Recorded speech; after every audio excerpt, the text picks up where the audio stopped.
और आपने यहाँ मंच से कहा कि जयंत चौधरी जी को प्रधानमंत्री बनाना है। बसपा में भी बहन जी को प्रधानमंत्री बनाने की बातें उनकी पार्टी करती थी। आप किस आधार पर ये कह रहे हैं? अभी बहुत कम संख्या है विधायकों की, बहुत कम संख्या है सांसदों की।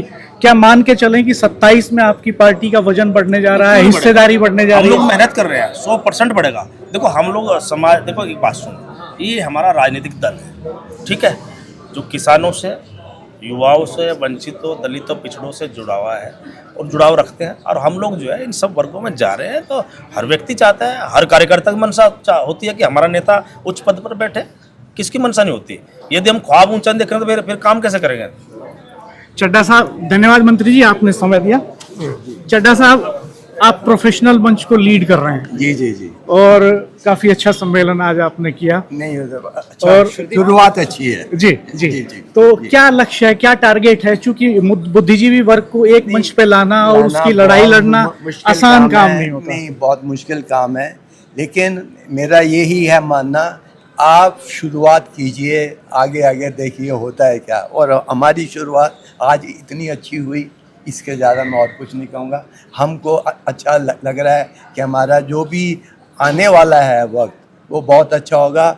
और जैसा कि मैंने वहाँ मंच के ऊपर भी ये बोला जैन जी के बारे में, क्योंकि हमने उनमें एक ऐसा देखी चीज़ कि वो एक ऐसे आदमी है, वो कुछ ये नहीं सोचते ये अच्छा है वो अच्छा है। वो एक सीधी उस पर चलते हैं और उनके विचार ऐसे हैं और मैं पूरी सहमत हूँ उनकी तरफ से। और अभी जो मंत्री जी ने भी बोला, मैं उनको भी बिल्कुल ठीक, जो भी बोला उन्होंने ठीक बात है।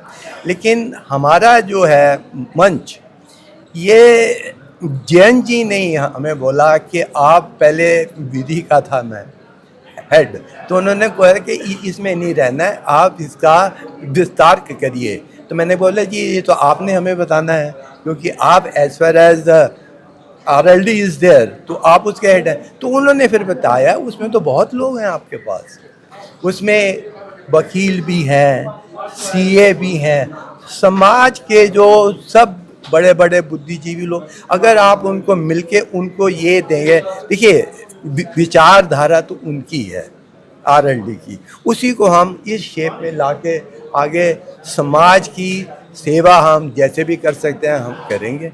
और हम जैसे अब आपने देखा कि वकील तो अब चौधरी साहब, बड़े चौधरी साहब भी थे वकील, तो उन्होंने भी देश को एक ऐसा प्रधानमंत्री दिया कि जिसको आज तक कोई नहीं कहता, सबसे ज़्यादा ईमानदार और सबसे ज़्यादा किसानों की और जो पिछले वर्ग भी हैं और लोगों को जिनकी बातों को सुन के और उनके लिए इतना किया उन्होंने काम, आज तक वर्ल्ड वाइड है उनका नाम। तो मेरा मानना यही है कि हमने अब शुरुआत की है और आगे इसको लेके जाएंगे और एक एक आदमी।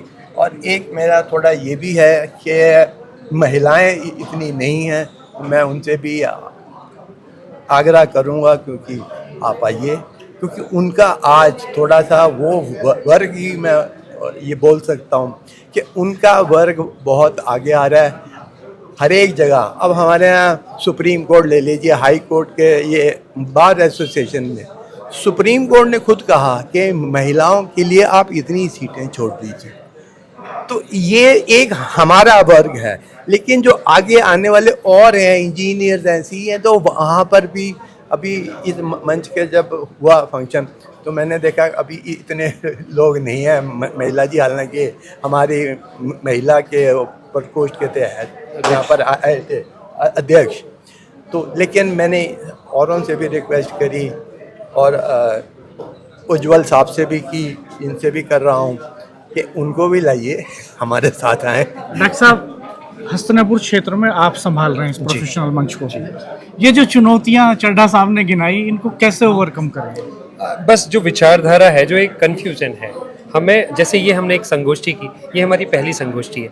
इसी प्रकार की छोटी छोटी, ये तो विश्वविद्यालय में हुई, हम कॉलेज में जाएंगे, जहाँ जहाँ भी प्रबुद्ध वर्ग होगा, ऐसे ही हम अपने एडवोकेट्स के पास जाएंगे, CS के पास जाएंगे, छोटी छोटी सी कार्यशालाएं करेंगे और ये बताएंगे कि विचारधारा चौधरी साहब की खाली ये नहीं थी कि एक पर्टिकुलर वर्ड की है या पर्टिकुलर उससे रिलेटेड रीज़न की नहीं है। वो अभी जयंत जी को आप देख रहे हैं, आप सब देख रहे हैं कि क्या विजनरी आदमी है, कैसे आगे बढ़ रहे हैं। तो उसी को हम लोग को, मुझे पश्चिम की मिली थी अभी, और अभी मुझे अपग्रेड करके राष्ट्रीय सचिव बनाया गया है। तो मेरी जिम्मेदारी है पूरे राष्ट्र में इस अलग को आगे जमाने की। Thank you. तोमर साहब जी। आपने भी हिस्सेदारी की इसमें, क्या महसूस किया? आरएलडी बदल रहा है क्या? नए पैटर्न की पॉलिटिक्स कर रहा है क्या इस समय? एक वक्त किसानों की गोष्ठियां, नहीं, सम्मेलन, जो आरएलडी का है पुराना पैटर्न वो तो चलेगा ही। किसान, गरीब, मजदूर, दबा कुचला वर्ग वो तो है ही, लेकिन उसे सही अंजाम तक पहुंचाने के लिए कुछ ना कुछ नए नए विचार, नेता उसे ही कहते हैं कि जिसके मन में नए नए विचार आए। तो उसको आगे पहुंचाने के लिए हमारे राष्ट्रीय नेतृत्व माननीय जयंत चौधरी जी ने ये एक प्रोफेशनल प्रकोष्ठ को ये जिम्मेदारी दी है कि भाई एक प्रभुत्व जो समाज है हमारा, जो एक एजुकेशन से जुड़ा हुआ है, वकालत से जुड़े हुए हैं, इंजीनियर्स जुड़े हैं, तो वे इस चीज़ को हो सकता है बहुत अच्छी तरीके से आम लोगों तक पहुंचा सकें, और जो वास्तव में धरातल पर सुधार की आवश्यकता है हमारे समाज में, उसमें ये अपना भारी योगदान दे सकते हैं। Thank you. ये चंचल आप- चिकारा, मैं राष्ट्रीय सीए साहब आप भाषण दे रहे थे, प्रोफेशनल आपको- मंच का हाँ। राष्ट्रीय सचिव हूँ। जी। आपको लग रहा है कि ये जो टारगेट्स हैं ये बहुत आसान है और आसानी से ये खड़ा हो जाएगा? देखिए साहब, आप वरिष्ठ पत्रकार हैं, लेकिन ये है कि टारगेट से कोई भी आसान नहीं होता, लेकिन अनअचीवेबल भी कोई नहीं होता। ज़रूरत सिर्फ उस पर काम करने की है कि हम उस पर किस अपने एक फ्रेमवर्क के साथ, एक पॉलिसीज़ के साथ उस पर काम करते हैं। तो हमारे लिए जो इम्पोर्टेंट है वो उस पॉलिसीज़ पे, जो हमारे राष्ट्रीय अध्यक्ष चौधरी जयंत सिंह जी ने जो हमें मार्गदर्शन दिया है, जो हमारे लिए रूपरेखा तैयार की है, हमें उस पर काम करने की ज़रूरत है। जैसे कि आप जानते थे कि साहब, छोटा भी अगर कोई पढ़ाई भी करे तो वो भी आसान नहीं होती। कोई सिविल सर्वेंट हो या कोई इंजीनियर हो, कोई भी पढ़ाई नहीं होती, प्रोफेसर बनना भी कोई, लेकिन लोग जब उस पर काम करते हैं, छोटे परिवार से आने वाले मेहनत करते हैं, वो आगे बढ़ता है। तो मैं मानता हूँ ये छोटा टारगेट नहीं है, लेकिन हम सब लोग उस पर काम करेंगे। हमारे राष्ट्रीय अध्यक्ष जी बहुत पढ़े लिखे हैं, चौधरी जयंत सिंह जी, आप देखते हैं लंदन स्कूल ऑफ इकोनॉमिक्स के पढ़े हुए हैं। वो उस परिवार से आते हैं जिन्होंने पूरा हमेशा समाज के उत्थान के लिए काम किया। तो हम भी इस पर आगे बढ़ेंगे और इस टारगेट को अचीव करेंगे। Thank you. Thank you. जो साहब, क्या हो रहा है? लोकदल ये क्या कर रहा है सब? पहले तो ऐसा होता नहीं था। नहीं, पहले भी होता नहीं अच्छा होता। जी। लोकदल ऐसी पार्टी है, देखिए उसमें ऐसे ऐसे नेता हुए हैं। जी। सबसे पहले तो चौधरी चरण सिंह जी। जिन्होंने जो प्रभुत्व जो है पढ़े लिखे का वो है। जी। जी। चौधरी चरण सिंह ने LLB की, जी। और LLB करने के बाद उन्होंने पैसा कमाने का काम नहीं किया, समाज का काम किया। जी। और समाज को इतना ऊंचा उठाया, उन्होंने वहां तक पहुंचा दिया कि आज तक किसी नेता ने उनकी बुलंदियों को छुआ तक नहीं। आज भी ऐसे लोग हैं, ये पढ़े लिखे लोगों से प्रेरणा दे रहे हैं हम कि आप पैसे के पीछे ना भागकर आप भी जनता के समाज के कार्य में लगें। तो हम उनका बड़ा बड़ा धन्यवाद देंगे। और वे पहल कोई ऐसी चीज जो पहल करता है वो बढ़ता ही है। जो सक्षम हो वे मंजिल पाई जाए, जो इस कार्य में सक्षम होंगे वे मंजिल पाई जाएंगे। हमारे साथ राष्ट्रीय लोकदल के छात्र विंग के national president doctor Rajeev Baliyan ji हैं। बालियान साहब, अब ये स्टूडेंट विंग, प्रोफेशनल विंग, ये 2027 की तैयारी है? देखिए, 2027 की भी तैयारी है। ये राजनीतिक दल है, चूंकि काम तो लगातार चलते रहते हैं, लेकिन एक प्रोफेशनल मंच देकर माननीय जयंत चौधरी जी ने एक समाज के लिए एक बेहतरीन काम किया है, ताकि जो समाज के पेशेवर लोग हैं, जो इंटेलेक्चुअल वर्ग है, वो जो है राजनीतिक कार्यों में भी आ गए हैं और समाज के और देश के जो उत्थान में अपना योगदान दे सके। वरना एक समय ये था कि बहुत सी पार्टियों में जो है जो इंटेलेक्चुअल वर्ग था उनकी उपेक्षा की जाती थी। तो इसी बात को ध्यान में रखते हुए जो है माननीय जयंत चौधरी जी ने ये प्रोफेशनल मंच का जो एक उद्देश्य रखा है, इसके माध्यम से जो है समाज के जो इंटेलेक्चुअल वर्ग है उनको पार्टी के साथ जोड़ने का। जब से भारतीय जनता पार्टी से गठबंधन हुआ है, तो तब से क्या संगठन की जो कार्यशैली है, संगठन के एक्सपेंशन की, आनुषांगिक संगठन बनाने की जो तैयारी है, क्या उन्हीं के पैटर्न पे हो रही है? नहीं, ये तो पहले भी पार्टी का संगठन पहले बहुत मजबूत था और आगे भी मजबूत रहेगा, ऐसी बात नहीं है। लेकिन ठीक है, जहाँ से जो सीखने को मिलता है वो सीख रहे हैं। तो सब जगह से आप अडॉप्ट कर रहे हैं कल्चर, ये देखिए नई पहल है।